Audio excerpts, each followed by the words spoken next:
welcome back to the Earthdawn Survival Guide, episode number 100.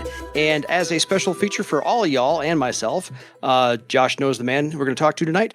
We have Opti on from the Legends of Earthdawn and other things involved with Earthdawn and other games, including his own company. So tonight we will be talking about all things optical, optimistical, or optometrical. I don't know. I'm not entirely sure. But we're at least going to talk to Opti tonight. And so if you have any questions for us after the fact that we're going to answer on Opti's behalf without him, feel free to email us at edsgpodcast@gmail.com. Your friend and mine, Opti, welcome to the show. Thank you so much. I appreciate the opportunity. Yes. And if you're hearing, I can see scratch in my head because I've listened to your voice like for 50 hours, 100 hours, something like that, on the Legends of Earthdawn podcast. And so I've heard you be Scratch. And so I have this image in my head of what Scratch looks like. It's going to be not the one you have in your head, but I have this image in my head of Scratch. Every time I hear your voice, I think Scratch. So I'm getting used to your icon on the screen, and that's a whole different experience because I'm like, that's not what Scratch looks like. So the image of Scratch I have in my head is the one from Mystic Paths, where the image of Scratch appears, which I was really quite enamored with when it came out. Yeah. No, I love your essay. I love your contribution to the whole thing, and I don't think there was anybody who could have done it better because you created it, therefore let you do it. Yeah, I mean, I certainly was given parameters, but yeah, Scratch is one of my favorite RPG characters ever played in my life. Come on, man. That's just so I'm holding the picture to the screen so Opti can see it because I'm no one else is getting the visuals here, but this is just awesome. Yeah. That's just cool. I can't wait. The most recent stuff that we're recording is so incredible. I can't wait for y'all to hear it. Well, I'm waiting to hear it. A ways down the road. Yes, I've offered my help to actually get Cliff to give me the audio so that I can edit it and help you publish the stuff because I'm chomping at the bit to hear it all as well. So, maybe I'll put that bug in his ear tomorrow when I talk to him. Yeah, so I'm offering my assistance if it's possible there at all. So let's back up a few steps since this is my first time meeting you. This is probably anybody else's first time meeting you who doesn't listen to the Legends of Earthdawn podcast. How'd you get A, into writing for Earthdawn, and B, how'd you meet Josh? And then C, let's go over your gaming career before that. Those are oddly all very different answers. That's what I'm here for. So I met Josh. I think, Josh will correct me. I think the first time I met Josh was in P.F. Chang's in Indianapolis when Josh had a meeting scheduled with Russell Zimmerman, and I was tagging along. And of course, I was familiar with Earthdawn, mostly because of the connection with Shadowrun, and I'd been doing some Shadowrun stuff for a while. And so that was me sort of geeking out that I was having lunch with Josh. And then that became a sort of yearly thing where Josh and Rusty and I would get together before Gen Con and eat at P.F. Chang's. So that's how I met Josh. How I came to Earthdawn was, I think it's probably not atypical, but a lot of people come to Earthdawn via Shadowrun. And I had been doing a Shadowrun podcast for a couple of years at that point. The Neo-Anarchist podcast, which deals with the lore of the Shadowrun universe, which I leveraged when I met Jason Hardy, who was the line developer at Shadowrun, to get my foot in the door to start writing some Shadowrun material. So that's where my sort of RPG writing showed itself. And then Cliff, who is a friend of both of ours, who does some Shadowrun podcasts, was going to start a Earthdawn actual play podcast. Yeah. And, of course, invited Josh to be on that. And then he invited me to be on that, since Cliff and I invite each other to be on everything we're doing. And then, so that's how I got to know Josh fairly well. And then over time, obviously you mentioned Scratch, the lovable orc troubadour. Josh had offered me, and Morgan, I don't know, is it Josh? Yeah, must have been Josh. Offered to have me write that section on the Fire Eaters for Mystic Paths. So that's the long and winding answer to your question. Yeah, no, fair enough. Yeah, it was basically Morgan and I were talking about the Mystic Paths book, and Morgan was like, if you have anybody that you think would be good on that. And I said, well, I know, because Rusty had already done some stuff with Questors. I know that Rusty would be up probably for writing stuff for that. But you've got this concept for this orc racial path, the Fire Eaters. And if he's interested, I really want to see if Opti would want to tackle it. And Morgan was like, great. And I said, okay. And I asked you at Gen Con. Yeah. I think when we were first talking about it, I went up to you and I said, hey, this is what we're kind of working on. And if you're interested, I want you to write this. And you were like, okay. And we worked it out. And then you worked with Morgan. Yeah. That was a very interesting Gen Con, because my Shadowrun writing was taking off, and then you approached me with this, and then I got another company that approached me with something, writing a sort of Weird West setting. And then I was like, I had that moment where is this it? Is my career taking off? And then after that, I just stopped getting calls from everybody, which is not true. I'm playing around, but yeah, I didn't end up going that direction as much as I thought I would after that. But I will say that working with Josh and Morgan at FASA has been the most life-giving experience that I've had writing for any company as far as fiction goes. They are a very responsive and very collaborative, and we're just altogether very, very cool to work with. Nice. And I tell everybody. You've said that multiple times with me in the room, and I still blush a little bit when you say it. Well, rightfully so. And let's be honest, it's not super hard to be the best people to work for in this industry, but it's still good. It's still an accomplishment because not everybody does it. So the bar is low, but Josh and Morgan are well excelling beyond that bar. Yeah. Okay. Yeah. Again, the bar for hey, you get to write a tabletop role-playing game that you really love. Yeah. For tens of dollars. Right. and yeah, but if you're going to do that, at least be responsive. And I got paid well for that. I was going to say, we actually paid you more than tens of dollars, but yeah. Tens of tens. Again, nobody's going to, and I say this with all respect to everybody involved, nobody's making a living doing this, right? This is a side gig for almost all of us in the biz. Yeah. But it doesn't matter as much if you are working with people that respect you, and you're having fun, and you're doing something that you like, right? The money becomes incidental at that point. Important, but still secondary. Yeah, it's the contribution, I think, that's the fun part. But the bottom line is, there's a check later on. You're like, oh yeah, that was cool. So yeah, in the TTRPG space, what normally happens though is they're going to pay you very little, and they're not going to respect your time or your talent or anything else. That's just my experience. Where I think that sounds like most creative endeavors, actually. It's probably capitalism in general, but I guess I expect the space that rescued so many of us to be better than that, right? Yeah. A space that sort of gave a bunch of the outcasts a place to belong. I guess I just expected better. And it grieves me that wasn't the case, which I think brings me to why we're actually talking tonight. Oh, master of the segue. He's bucking for my job. I can tell right now. He wants to host the podcast instead of me. I got you. No desire to host another podcast. He is a busy man. Absolutely. I have 100 podcasts I'd love to host, but no time. I can't get past 2. If I could get 2 out, every month, that'd be great. No, fair. Josh invited me to host this one. I was like, yeah, I'll do it. Great. And I am showing up every single day on my lack of knowledge that I've forgotten everything, and Josh's steel trap memory is a whole lot better than mine. So it is great having the line developer play with us. That means I don't have to be as much of a rules person as I normally am. Josh doesn't heavy lifting. Yeah. I can hear Josh do some heavy lifting every once in a while on the rules on the podcast.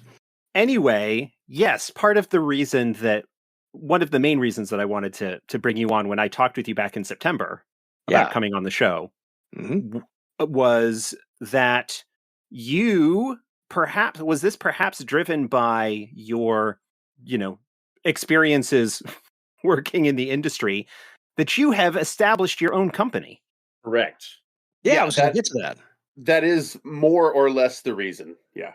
There's a number of reasons. I mean, I guess I can say nothing ever happens in a vacuum, but the idea that the tabletop role-playing game creative space, was getting so toxic, I just felt like we had to balance the scales.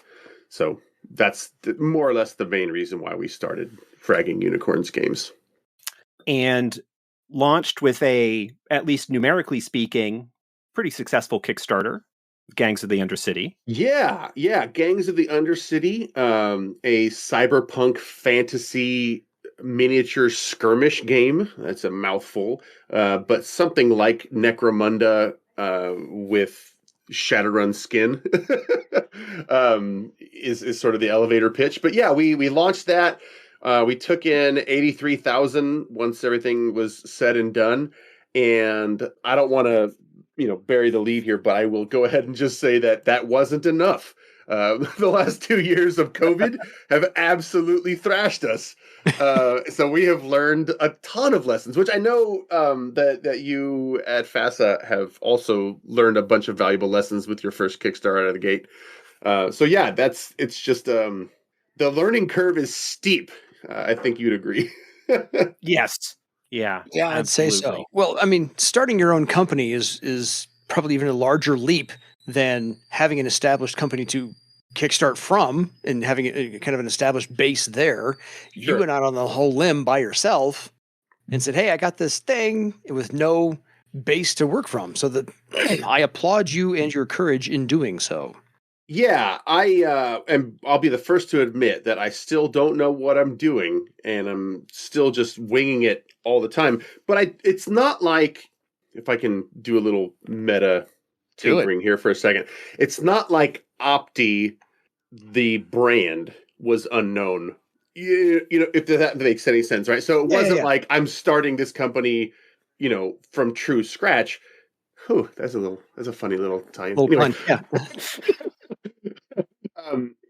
I had some name recognition in the space that was going to be interested in it, which is the sort of secondary reason why I did that, because I knew from being in the cyberpunk fantasy space that a miniatures game was something that people wanted and had been asking for a long time. So I knew that the market was there. I knew that people like having Shadowrun type minis, and I had name recognition in that space. So again, it wasn't like I was completely starting from scratch, but I was leveraging a lot of sort of the goodwill that I had built up throughout the years. Yeah, you were a known property, but not within the industry a little bit, but not to the general public as to who you were. Correct. So, yeah. And that's what I found like lately. Like I'll say this, like we launched our web store today officially. Now that we've fulfilled all of our Kickstarter rewards, at least the main ones, we still have some stretch goals and whatnot. But now that the main 2-player box has been fulfilled, we put the 2-player box up on our website, launched our website, and posted everywhere on social media today. Like, hey, our website's up, blah blah blah, and no hits at all, right? Like no sales at all today. So it's a weird space, right? Kickstarting is a weird thing, and launching a company is a weird thing, and trying to reach out and do marketing and blah blah blah during COVID is a weird thing. So again, we're still in the midst of it, learning everything along the way. Well, let's see if we can give you a small bump so people can pause their show right now and then go to your website. What is your website? FraggingUnicorns.com. FRAGGING? Yeah, that's right. Unicorns. Right. Just like the unicorns. Yeah. Or you can search online for Gangs of the Undercity, and that'll get you there as well. You got all sorts of cyberpunk fantasy swag and games and miniatures. I've got go spend lots of money. Yeah, everybody. All right. Everybody who's got it is very happy with it. So we haven't had anybody say hey, I'm not happy with the product. So that's encouraging. We just need to find out. Again, it feels like every couple of months I'm learning a completely new skill from scratch because I didn't know anything before. And now I'm in that process of figuring out distribution and marketing. Oh wow, that's a steep learning curve. They're all steep. Well, both of those are There's steep no learning other curves. kind. Doing them together is even harder. Yeah, Like and then of course it's like we're climbing a trying to have other games in development along the way, and it's a lot to juggle. Yeah, it is. Again, I applaud you for your courage. I am sorry that it's such a steep learning curve, but again, you've got people like Josh and others to rely on to help you through all that, and so you'll get there.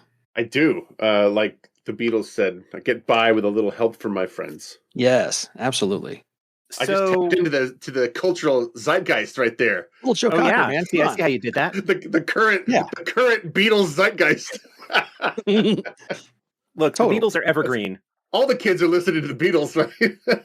Well, who's that at the door? Why it's Disney Plus with a big truckload of money. I just watched that. If you're not a fan of the Beatles, then Get Back is going to bore you to tears.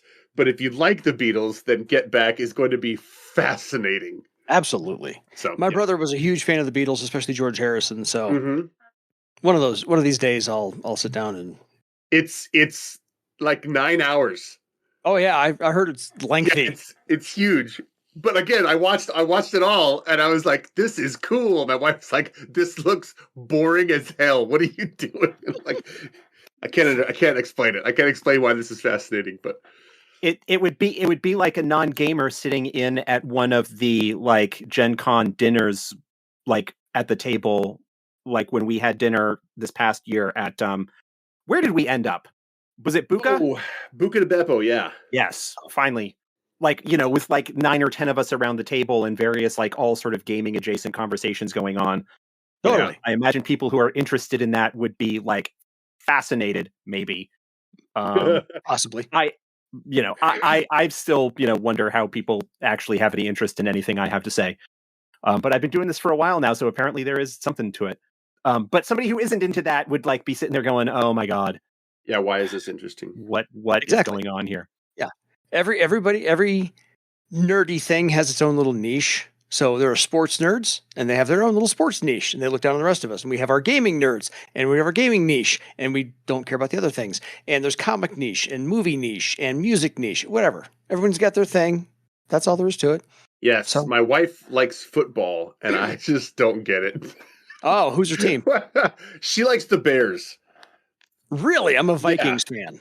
Yeah, and she'll talk and she'll talk. I mean, I hear it, right? Like I hear the way she's talking is the way that I talk about other stuff, but like it just goes completely over my head. I don't understand anything she says.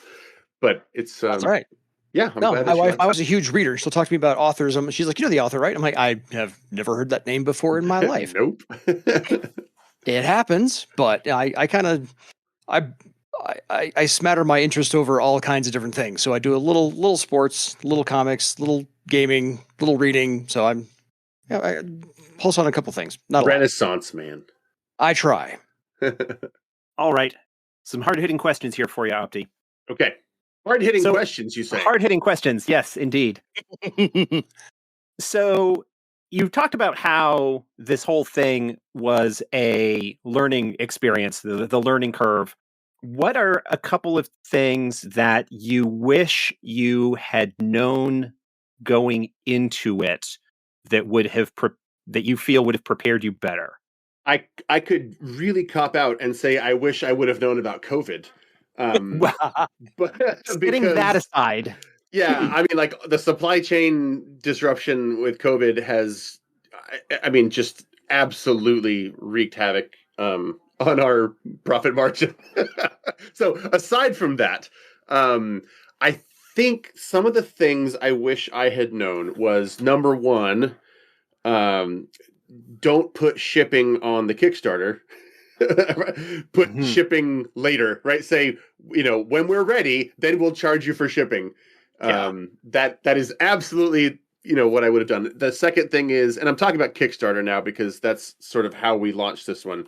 But I would also say not so many stretch goals, just cut way down on the stretch goals. And then third, I think is I would have gone back and said, hey, layout is going to be about 10 times as expensive as you think it's going to be. So make sure that you get that in place. I think those are honestly the three things that I just didn't know that I didn't know. And then of course the manufacturing and shipping, they all have hidden costs, right? So when you're making your budget, you just don't know that you're going to be nickel and dimed like over and over and over again for every single thing. You know, like when you go to the bank to send a payment overseas because your layout person or your fulfillment agency, you know, is not in the Americas, and your bank's going to charge you an extra 3 or 5%, you know, whatever to do that. Like, I just didn't know that, right? Or my bank is a credit union, and I would have opened up a non-credit union bank account so that I could do the ACH payments more easily. Or I would have just, you know, known what kind of boxes to show, what these boxes are called, so that I could easily, you know, price them out. Or there's just so many little things that I just didn't know that, you know, you just pick up along the way. But like learning them with no context, learning them with no mentor or with no network, to just say, hey guys, what the hell is this box called? You know, the kind of box that's like this and looks like this and it flips down like this. Like you just have to, if you don't know somebody, it's stuff's impossible to figure out. So yeah, that's it's all like industry insider information that they don't bother to publish anywhere. Yeah. If you communicate at it from outside, it's really foreign to you. Like again, learning football for the first time. Yeah. You know, as a spectator, you're like, what is this all about? And you're confused, you know, galore until someone explains every little step to you. Yeah, I could keep going with all the different other things I learned if you want me to keep going. Well, that's one of the things that I'm in some ways kind of surprised that Kickstarter, particularly like RPG or gaming Kickstarter, Mhm. is actually not littered with more like failures. Mm. And by that I mean failures after the fact, where a product funds and perhaps funds really, really well, but then product out. you know, but then you hit the aftermath of that. I mean, you know, I've heard plenty of horror stories about it, and I thought, no, we'll be fine. We'll be the exception. And I guess the people that say that they failed, like, you know, there's people who do blogs and there's people who, you know, say here's what not to do. They don't tell you actually what caused them to fail, right? They just say, oh, they underestimated shipping. So you think to yourself, okay, cool. I'll see what shipping is, and then I'll add another 10 or 15%, and that'll be fine. And it's like, no. Like that they don't tell you like why. So for example, when I was shipping out this last box, the shipping from the fulfillment center cost X amount, and I knew that ahead of time. But then I realized, like, oh my God, I've actually got to get all these boxes to the fulfillment center for them to ship it out. And that cost me another $900. And I was like, God, like this money just evaporates. Or like, don't go to Gen Con and Origins, or at least don't have a booth there. Because like all of the little sunk hidden costs for having a booth at the big conventions, right? Like you're not going to make your money back. And I thought, oh no, it'll be fine. It was not fine. It cost so much more money than we made to go to these conventions. And like in some senses, that was good, you know, like exposure and you get to meet people and all that kind of stuff. But I think I probably could have done it just as well if I just would have like carried them all around in my backpack and sold them, you know, like just by having a couple of, you know, under like the events table and things like that. Yeah. Mm-hmm. So yeah, it just the big cons do potentially get a little bit snarly if you are selling stuff and you're not actually a vendor. right. What? Right. No. Yeah. But like I guess it was so funny. There was this local convention called ReaperCon here in North Texas, and it's the Reaper miniatures, right? Like huge Kickstarters, but their figures are awesome. Yeah, they are. And this is a figure convention, right? So we went there and it was so much cheaper to have a booth there, and we were only like maybe one of like 20 or 25 vendors. So people are coming by all the time, and we sold more at that little con, and it was like not even 1,000 people. we sold more at those cons than we did at Origins and Gen Con that were like, in the tens and 20s of thousands of people. So yeah, there's a lot we learned. I could just go on. So you just let me spin my yarn of like things that we would have done differently. Well, see, I mean, I am intimately familiar with this in some regards, and I think that it's important, possibly interesting to other people, maybe not, but that it's important to get these stories out there where the serious gamer, but who is still a fan, can actually get some insight into what the process is, what's going on, why, oh, hey, we had a $100,000 Kickstarter. Why aren't we all rich? Well, because that $100,000 is not what we take home. We have to pay writers. Artists. We need to pay printer. We've got to pay artists. We've got to pay for printing. We've got to pay, for shipping and all of this other stuff. And in the case of the Earthdawn Kickstarter, it was like, and that also needs to cover like 5 or 6 books. Right. And that goes away really quickly, especially when it takes you 3 or 4 years to fulfill everything. Right. Yeah. I don't want to discourage anybody off of this, but I absolutely want to make sure that anybody who wants to do this kind of thing goes in with open eyes, because we got 83,000, and then after the fact, all these hidden costs, COVID, blah, blah, blah, like that 83,000 has been spent already. Right. And now I'm putting in, personal money. Yeah. Like all the time. Like, and it's not like I'm a rich dude. Like, no, I am not a rich dude at all. And, I'm still having to squirrel away money because my integrity won't let me not fulfill this stuff. So like, it's all going to happen. But like, if I would have just had a little bit more foresight, a little bit more knowledge, I could have, saved myself a little bit of this. But what I do have hope for is that, like, hey, Opti has proven himself. Fragging Unicorns, did what they said they were going to do, so that from now on, I can take all those lessons I learned, do another project, and people will know that they can count on me, and I will, have the benefit of doing this once already. So the next project hopefully will be even better. Yeah. So you're attempting to run an honest business.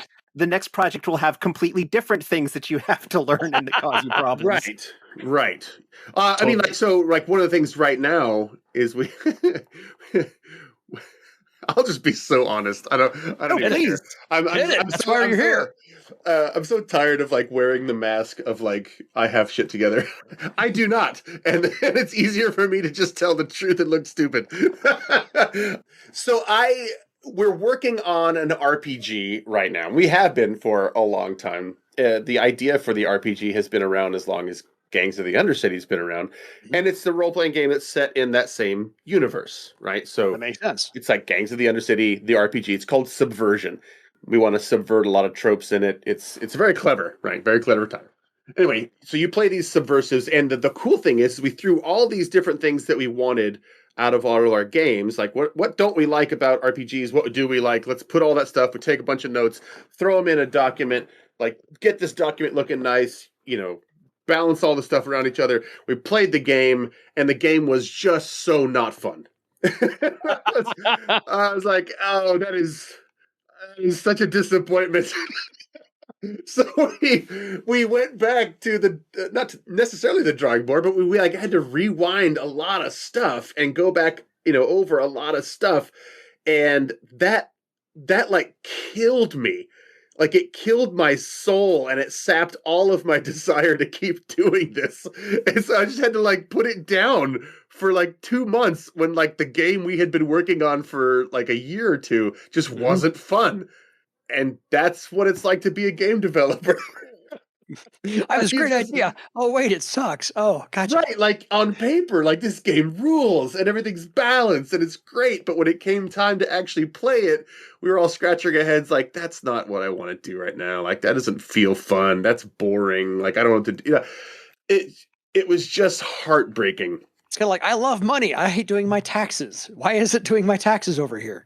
Right. Yes, that's what it felt like. It felt like doing taxes, the role playing game, with a blue mohawk, and so going back and having to redo these things and just focusing on the minutia to the point where it's mind numbing is the things you don't think about. And you can, if you have a game in mind and you want to play, make this game and you think, oh, of course I have the formula, you might. But also, if you can run it, you are giving the game the benefit of the doubt. I don't know if I'm saying this right, but I could run the game and it could be fine because I'm fudging all the things and filling in all the details. But the moment I gave that RPG and those rules to somebody else, it was unintelligible and they didn't know what to do. Right. And I realized that they didn't have all of the things that were filling in the gaps. Right. The game wasn't good. I was good. And I don't mean that in a braggart way. Like, I just mean that, like, I was filling in all the gaps for the game because the game wasn't there. Well, it's like watching a master chef create a dish. And if they don't explain everything for the home cook, there's stuff that's going to get lost in translation. Right. Even if you're following the recipe, you still have to have a bunch of, preconceived notions or, expectations going in. Yeah, and if you have those, if you're, whatever, good GM or whatever, but that's unfair. That's not why you sell books, right? Any really great GM could probably just ignore the rules and just play on the fly with anything. But if you're wanting to sell a completely new system, right, a completely new role-playing game, then your role-playing game has to be tight and it has to be good, or else Reddit's going to eat you alive. Yeah, and can't shoot holes in it. So that's one of the things that, again, it's just hard. And when all this stuff happens with gangs and you realize, oh man, like, we don't have the money to do this, it's gonna take some personal money, and you have to go back to the well and ask your collaborators, like, hey, here's where we are, blah blah blah, and they chip in money because they want to see it succeed, like, and nobody's been paid yet at all except for the the freelancers and whatnot. And then you have this big blow of, like, oh, the game's not fun, and, like, what about these other games we work on in the background, and, like, oh, I guess we'll push those to the back. Like, it all just is so demoralizing sometimes, until you get to that point where somebody goes, this game rules, like, thank you for this game. Like, and those are the things, like, okay, good, like, I'm not super bad at this. It just takes a long time. It takes a lot of playtesting. It takes a lot of effort. And with people with jobs and kids and family obligations and fragging COVID, like, everything is just hard. It's like a real job. Making money is like a real job. Yeah. So yeah, I don't mean to be depressing, right? Like, I want more content out there, and I want more creators who are trying to do good, but also know that this is not easy. Like, for example, there's a reason why the TTRPG industry doesn't pay good rates. And that's because they don't make as much money when you pay people what they should be paid. Right? And we started paying everybody, like, when we got freelancers, we're like, okay, we're not even going to haggle. Like, just tell us what rate you want. And then we would pay that. And they weren't, people weren't being super greedy, but we'd pay them and we'd be like, oh my gosh, that was way more expensive than we wanted it to be. Yeah. And they just, again, everything is like that. When you're not cutting corners, when you're not being crappy to people, when you're trying to do the right thing, everything just gets harder and more expensive. Is it especially when you're trying to sell a product for a certain price, people will buy it at versus what you invested in it, getting it made. Right. Probably charge them triple, to be honest about it. Can we not get into the side debate? Can we not get into the side debate of the perceived value of RPG materials versus what they actually should be charged for? Hey, it's Opti's show. Like, no debate, but I'll tell you why we took the price point that we did with the book is that we had it at a certain price point, because that's kind of what we could make money off of or whatever. And we took it to a bunch of stores and they said, if this book is more than a D&D book, nobody's going to buy it. People aren't going to buy it. And I was like, oof, that sucks. Yeah. There is a certain gravity that the economies of scale of Dungeons and Dragons bring to the industry that is just, again, it's a knowledge, it's an information thing where, Wizards of the Coast is able to charge $40 for a, full color hardcover because they sell tens of thousands of them and are able to print so many that their cost per unit is redonkulously low. Yes. Whereas, we look at the cost that it takes us to do a 1,000 print run, black and white, smaller size soft cover, and still need to charge 40 to 50, need to pay, basically charge the same price, just in order to cover things. Yeah, small print publishing is a whole different game than large print publishing. Yeah, and if I could go back in time and just say, listen, I know drawing is hard, but like, trust me, you're going to want to be able to do your own art later.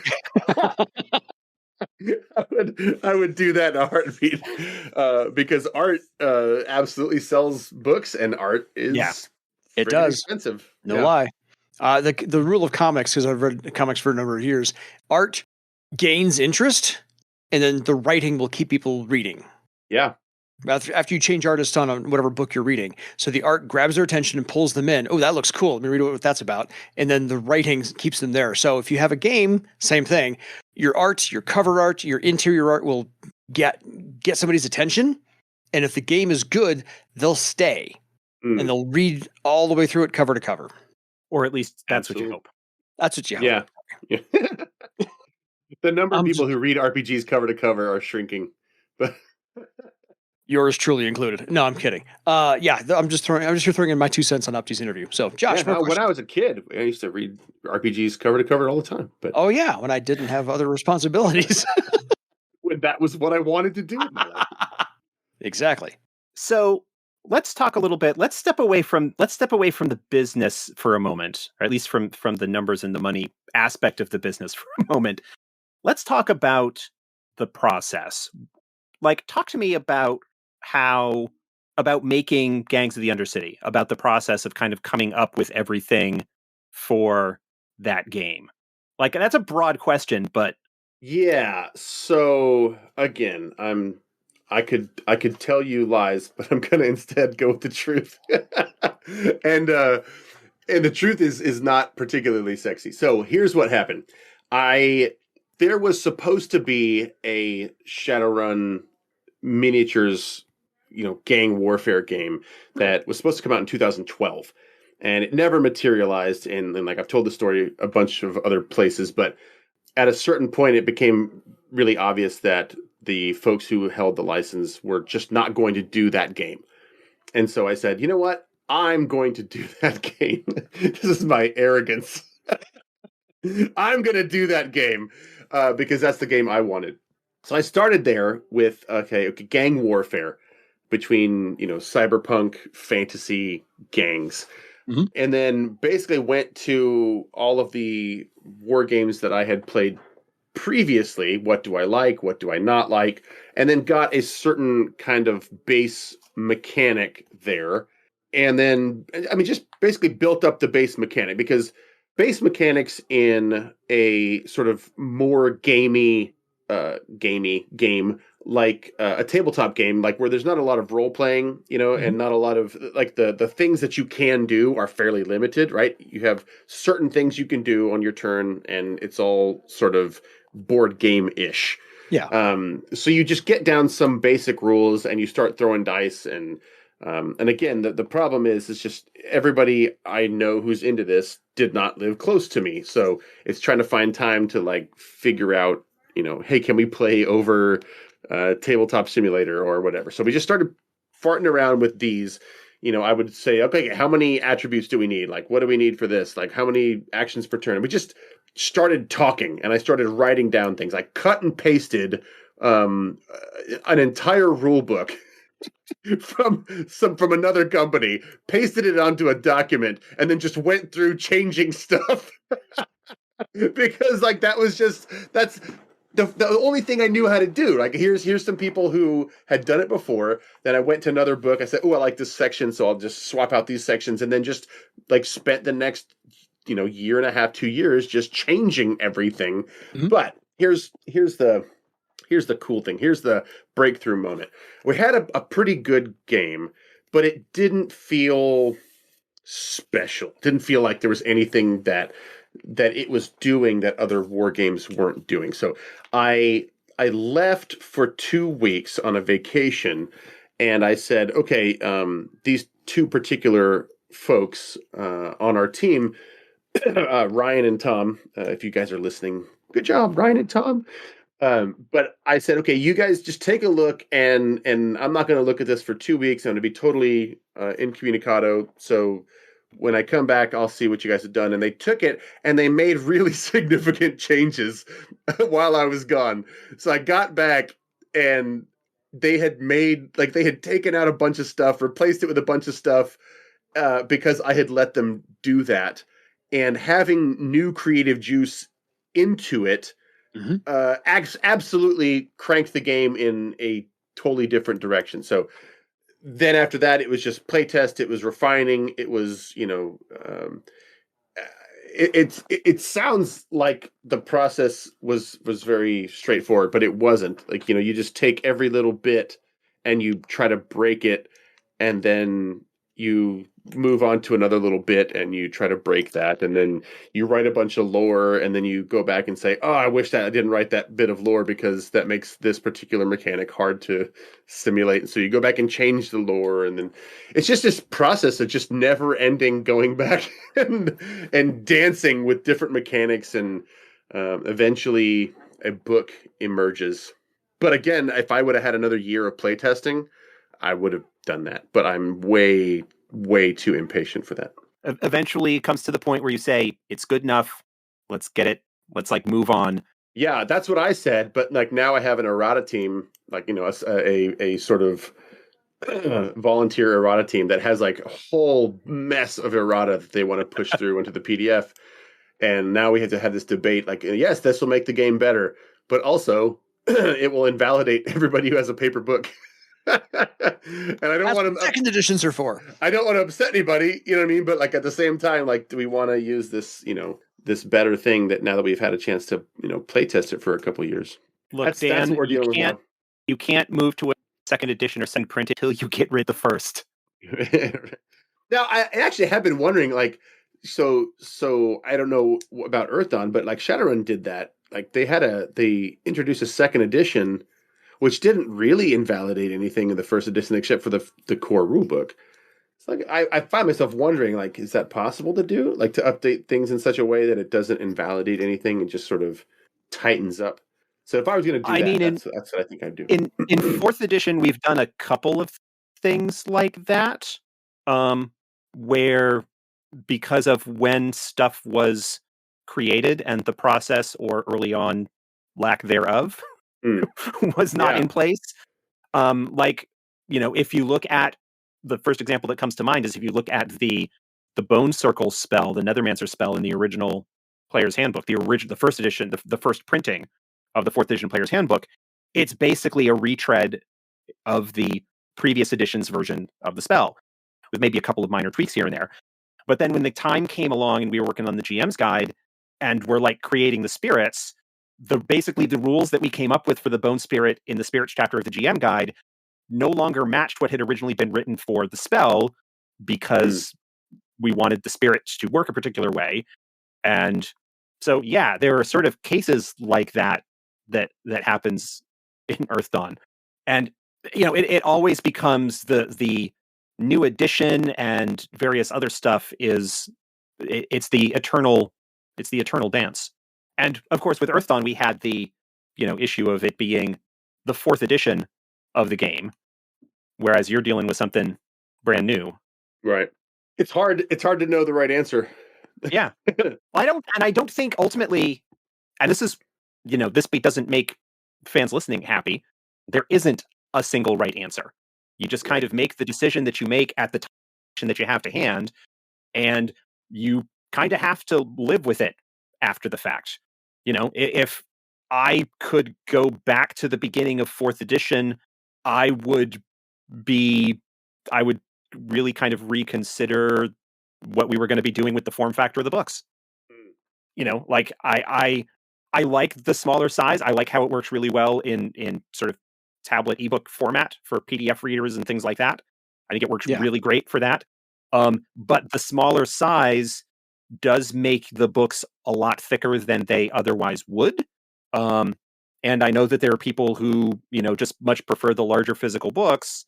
I don't know necessarily that I would make a different decision, but knowing that the core books would, were going to be over 500 pages and all that sort of thing, that's definitely something that I would potentially reconsider. But at this point, for the sake of like trade dress, like product uniformity, we're kind of locked into that until we decide to do something different. Yeah. So Yeah. yeah. So it's a lot of work. It's a lot of effort, a lot of often kind of solitary work and effort. The amount of time that you put into it, it is, perhaps recognized in some regard by the devotees. But even the people who know or might think they know don't really know. Yeah. Nothing against them at all. But it's like your story that you've been talking about here with your process, both with the development of the game and the Kickstarter experience and all of that. I'm hearing this and I'm going, yeah, this is all like super familiar territory. Like the specifics maybe are a little bit I'm different, just having flashbacks. but it's all like, yeah, I didn't know going in what I didn't know. And I had the advantage of not needing to like figure out logistics and distribution and all of that stuff that you had to tackle, because that infrastructure was already in place a little bit when I came on board. I just had to figure out how to do a new edition, and we figured out the Kickstarter thing. Is it worth it? You asking me?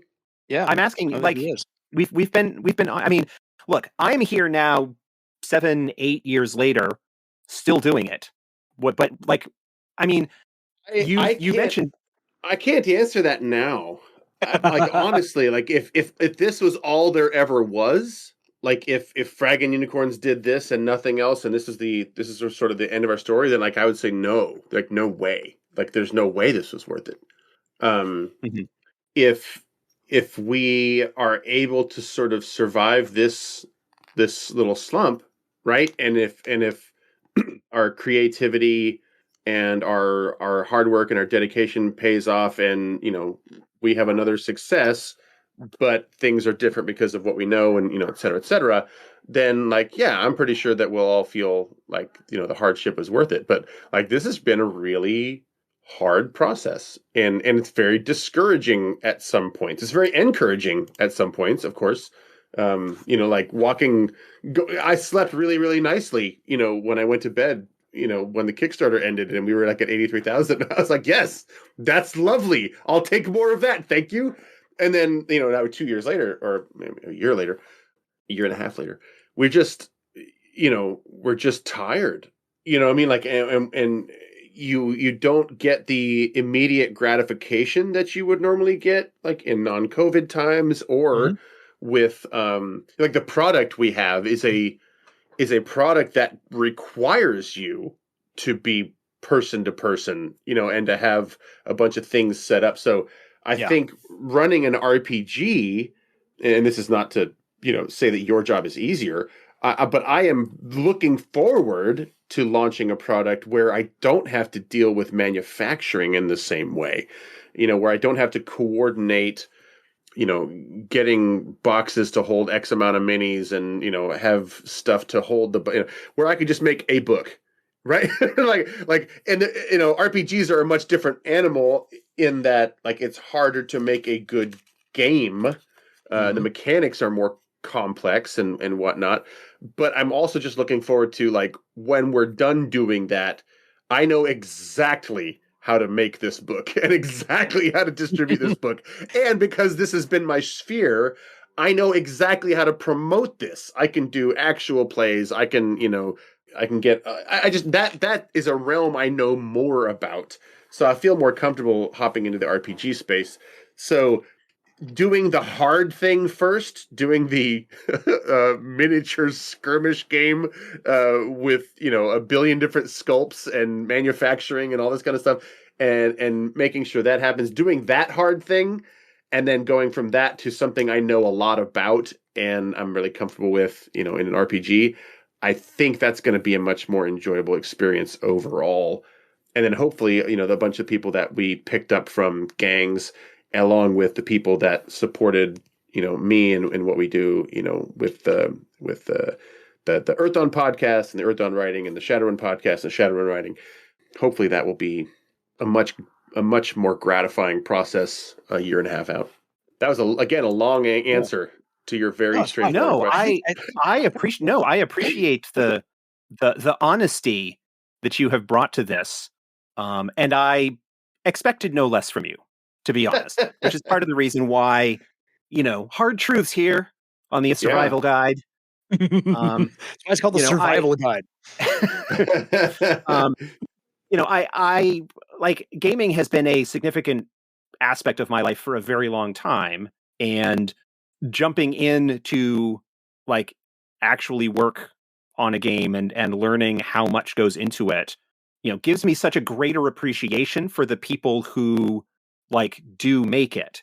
And also the reminder that like it takes time. It's like the stuff that I hear in like the various writing podcasts and so forth, is that there's actually it is very unlikely for there to be a true overnight success.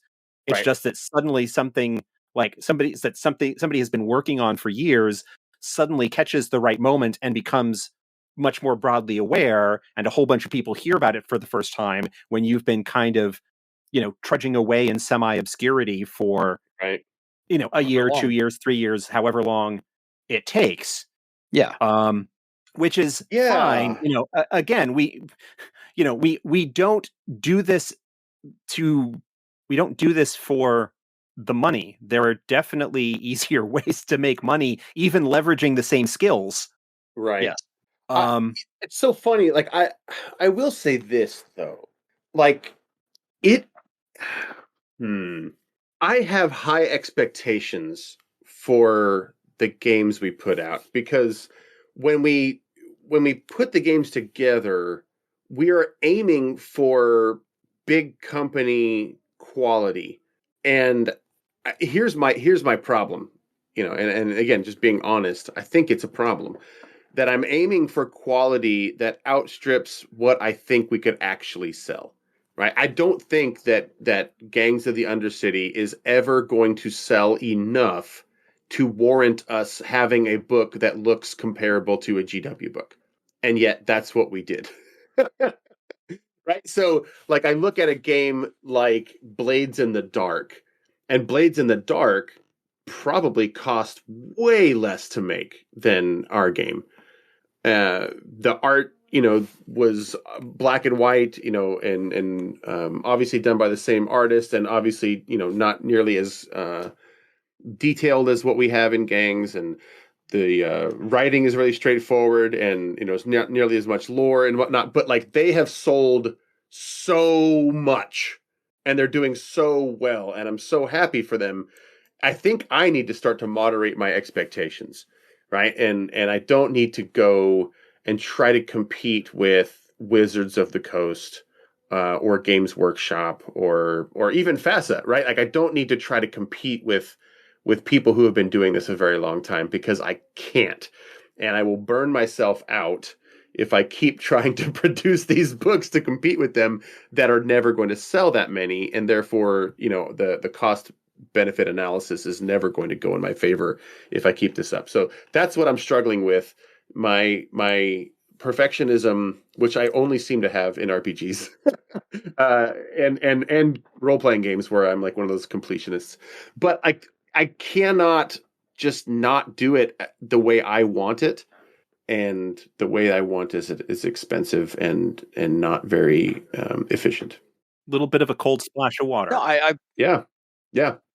Well, no, I applaud you for having standards at all, because I've seen some books put on the shelves every once in a while. I'm like, wow, you don't have any standards in any way. Big fun. You can get away with not having any standards. Spell checking is free.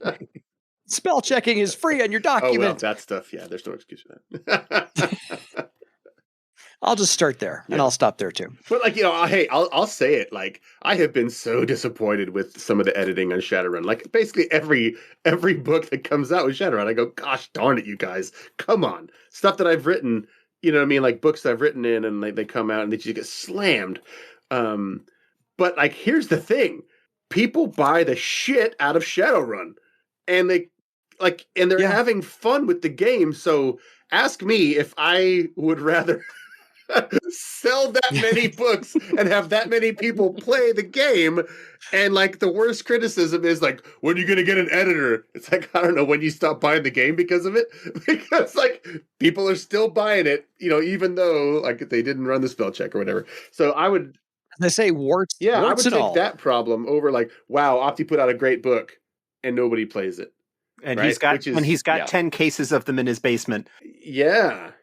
I don't have that many, but I do have some. And like I'm just like, hey, it'd be great if I could sell those, because that would that would allow me to get a little back on my investment. But again, in the meantime, we're gonna keep moving forward because we're still excited about everything. Absolutely. It's just man, like I think Josh, you said it best. It's just cold water, right? It's like, man, this is a wake up call. And it sounds like kind of you had this idea for a steak dinner, and you had to realize I had to grow cows first. Again, if you have an artist friend who can do art for you, or if you're an artist and you just want to release, like a small time game, you can do that. Like that's actually not terribly difficult to do if you can learn layout, and if you can do I've had to learn some Photoshop stuff and some layout stuff along the way, which is not at all what I'm good at. But you could totally do this. And if you want to release a game that you have just noodled away with in your free time, why not? Right? Do it. Yeah. I absolutely agree. I absolutely encourage people who are interested in producing game materials to tackle that.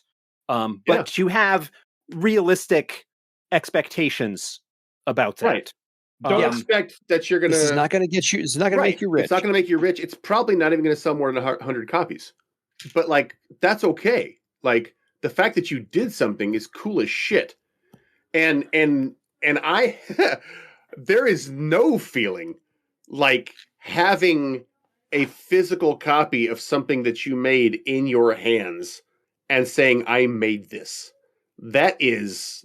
amazing. And Josh, you can back me up on this. When you get a new piece of art from an artist, it lights up all these sort of cool buttons in you, ooh, yeah, that's great. I love that. Or when you hold a book that you made in your hand, or when you see people doing an actual play, from the game, that stuff actually, that turns you on. What makes super it hard. Yeah.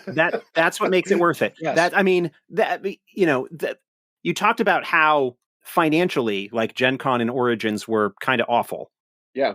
But at the same time, I was there at the table for one of the gangs demos at Gen Con, and the energy around the table, the people playing the game, that's that's the moment where you're sitting fantastic. There and you're seeing it happen, and you're going, and you're you as one of the creators kind of watching this happen and seeing that energy, at least can kind of see the potential of where that might go, even if at the end of the day the balance sheet is a little bit in the red.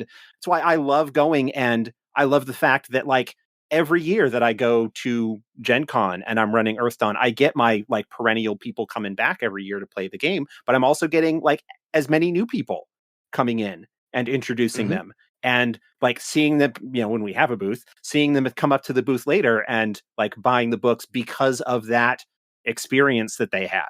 So yeah, that's the rush. And Josh, you're right. To your point, we had somebody playing at that Gen Con tournament, and they said, "I've been playing miniature war games for years, and this is the most fun I've ever had at a table." Hearing that, really, really energized me. And I think, at the time it was oh, okay, cool, great. That means Gangs of the Undercity is going to sell a lot.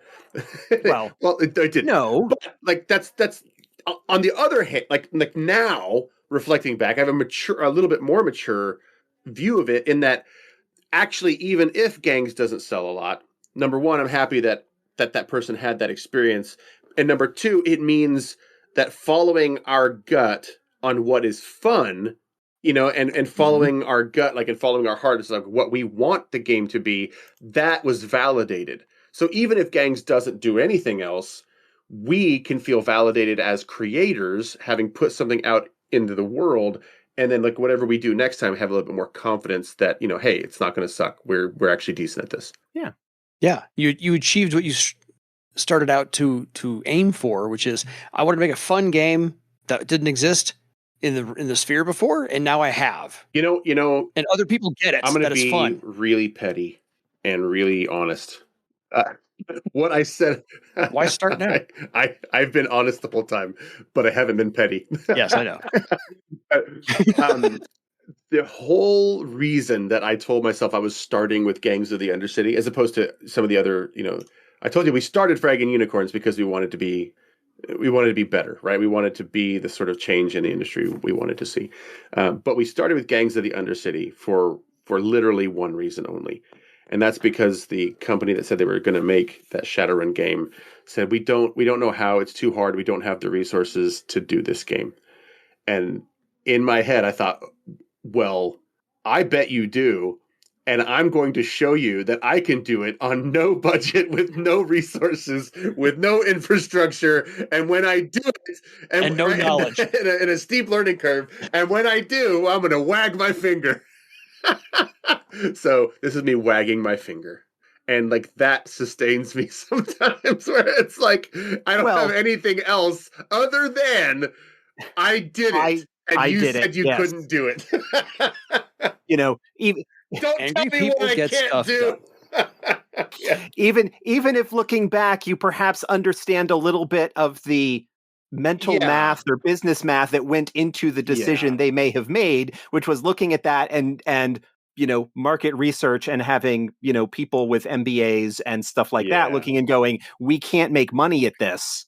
Yes, I understand why they didn't do it. But still, you're still wrong. Right. I did it. But still, something awesome exists in the world, and I had a hand in it.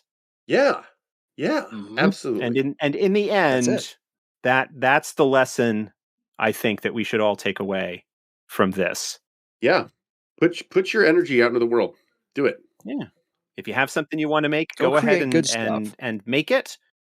Just, you know, just ask Opti questions first. Yeah, well, ask questions, like learn, do as much as you can to like talk to people and like soak up as much like secondhand knowledge as you can from the people who have sort of been there before to potentially avoid the same mistakes that they made. But also just the more that you learn, the more that you know, the more your creative well is filled in order to draw stuff away from. I mean, that's why I back far too many RPG Kickstarters, is because I see the cool things that are out there and I'm like, ooh, I want to have this so that I can maybe someday read it and like steal ideas from it. And also, or just read it and enjoy it. You know, the people that are worth anything in this industry, and I think Opti, you can hopefully you can back me up on this. Cool. But I think the people that are worth anything in this industry, because you and I both know there are plenty of people in this industry who aren't worth anything. They are worth things as people, but their contributions are right. Let's put it that way. But the people that are worth anything in this industry are generally happy to offer advice and support when approached with the appropriate humility. Yeah, I think that's true. You know, that you know, because we are all very busy, you know, especially those of us who don't have this as a full-time gig, but we're all very busy. And so, but we're also, we're all in this because we love it. And so when somebody else is excited enough and loves it enough to want to try and do it themselves, we kind of want to help them succeed, because that success kind of like gets shared around everybody. Like that's a positive thing. It's a kind thing to do, and also it tickles a little bit of that ego. Well, it's like, ooh, somebody's coming to me.